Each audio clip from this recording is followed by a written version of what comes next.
Let's start with the first presentation by Mrs. Daniela Corsini with the title Precious Metals Amid Monetary Policies and Geopolitical Risks.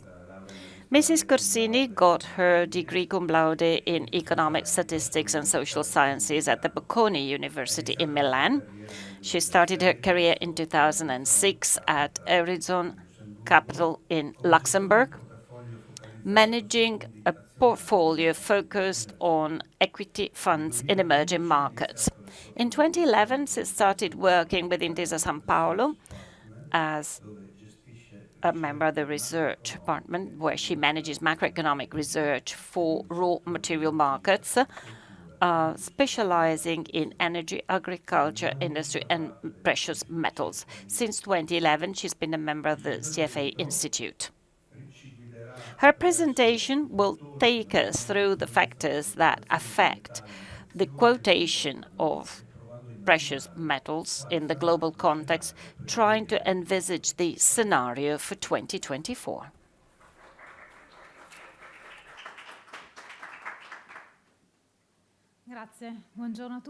Good morning, ladies and gentlemen. Thank you for your kind invitation and thank you for being here. We're now going to look at the factors that guide the sales in precious metals. I'm going to spend a few words now to share with you the vision of the Direction of Studies and Research of Intesa Sanpaolo over the next years. In 2024, we expect quite a slowing down of economy with a take-up of economy with a recovery in 2025. Growth is going to be led by emerging countries, especially so China and India, where the weakest elements are going to be found in Europe. So the growth in Europe is going to be slower than in other geographic areas.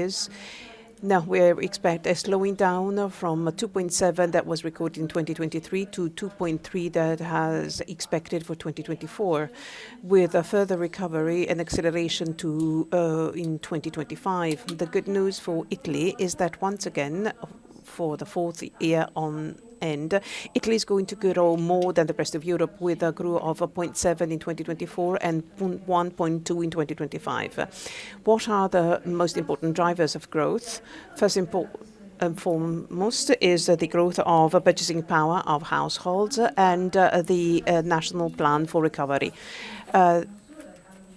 We're going to see a drop in inflation, which is something that is going to be marking the forthcoming quarters. There's going to be a recovery in the pickup of the salaries. This is what expected, thanks to collective bargaining.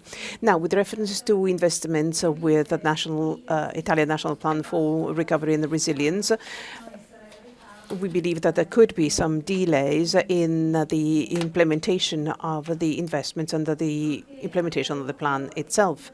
In Europe, household consumption and business investments are going to be the driving engines of the recovery. In these charts that have been drafted by my colleagues, you see that on the left-hand side, for example, there has been a pickup in the expenditure for interest rates by the Italian households. But this is lower than in the restrictive cycles that we have experienced in the past. And this is due to two things. On the one hand, we've had many years of low interest rates, if not even negative interest rates, so much so that there's been fixed interest rate indebtedness for Italian households.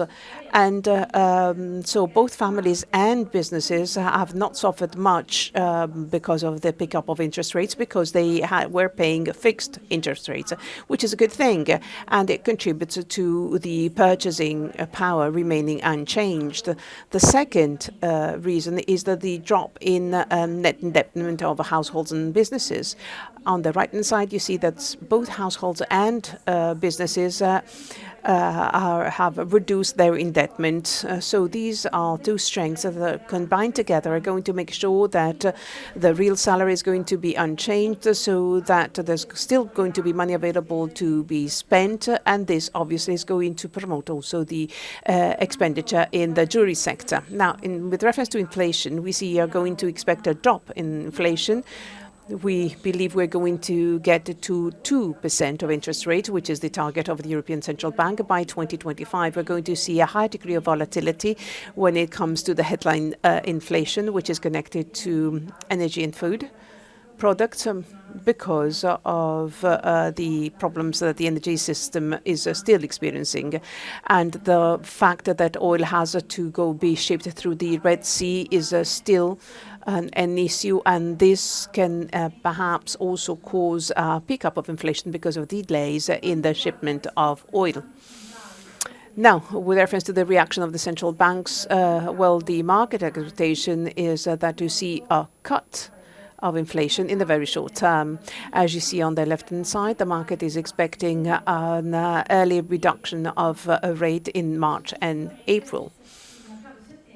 And the market is expecting a further cut at every successive meeting of the central banks. We expect that the market is wrong in a way, because central banks are certainly going to be much more cautious in lowering, in easing monetary policies. So our research studies center is not expecting any drop in the first quarter.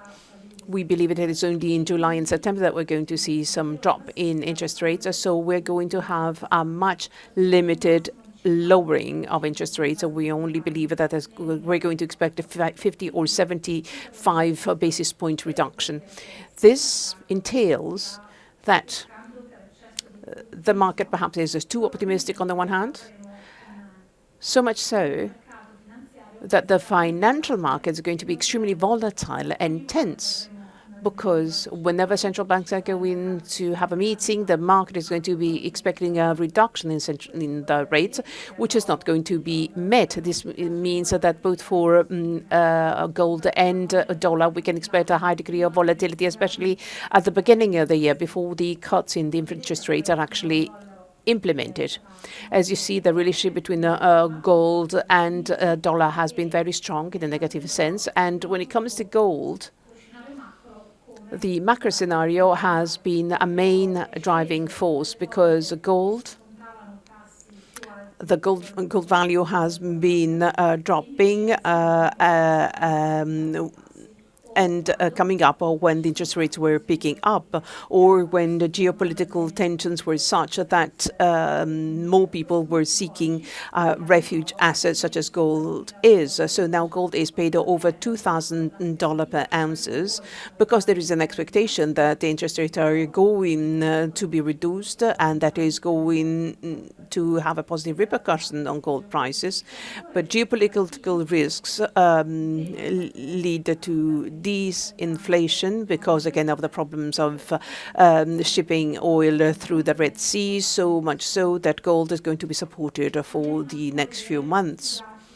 Let's have a look now at the gold consumption data worldwide. I'm sure that you're very well familiar with such data that are disseminated by World Gold Council. At the beginning, there are negative data. We have a reduction year on year vis-a-vis the third quarter of 2022, but in the third quarter of 2022, we saw the best quarter ever when it comes to gold consumption, whereas the latest third quarter has been the best third quarter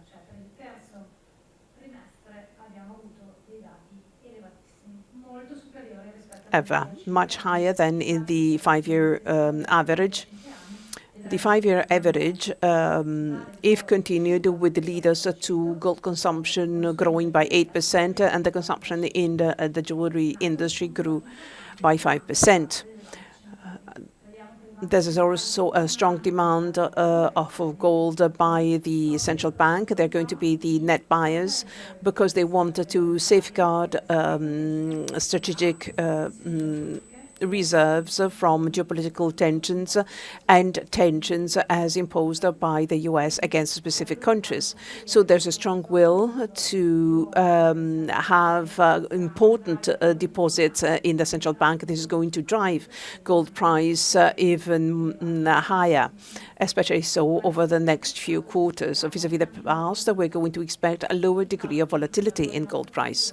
As to our forecast, in 2024, we expect an average price of $2,050 per ounces, with a slight drop and a further peak up in 2025, leading to $75 per ounce in 2026, with a forecast for further growth in the next few years. Prices are going to be very similar to the ones that we're experiencing now because there are macroeconomic risks, inflation risks, and geopolitical risks combined together that are going to stop a drop in the price despite the recovery that we expect from 2025. And the risk for increase in the price are going to be contained by the macro scenario, which is extremely tense and complicated and volatile. Now, as for silver, we expect an overperformance of silver vis-à-vis gold, with a price of silver which is going to vary more than with gold. Also because of the investments that have been made with solar energy investments, we're going to have a growing demand for silver, so we believe that the price is going to pick up. As for platinum, we expect that in 2024, in the short term, the prices are not going to be very importantly, but we're going to see an increase in the prices over the next few years, drafted by energy transition and by investment in nitrogen. As for palladium, we expect prices that are going to be similar to the one that we are seeing today in the next few years, but we believe that there's going to be a marked volatility. Palladium is going to be extremely sensitive, as was the case to peaks of volatility connected to geopolitical risks concerning Russia. Russia, indeed, being one of the most important producers of palladium. Here you see our price expectations for the most important metals. And we believe that there's going to be perhaps a higher price for all these metals. Gold, for example, is behaving very similarly to the American interest rates. We know that there is a negative correlation between gold and American interest rates, and this was the case in the past. But when there's an increase in interest rates was expected, the gold would not drop, where there was an expectation in the cut of the interest rates. Gold was reducing more, and this is going to remain unchanged in 2024, so there's going to be a further pickup of price in gold. Thank you.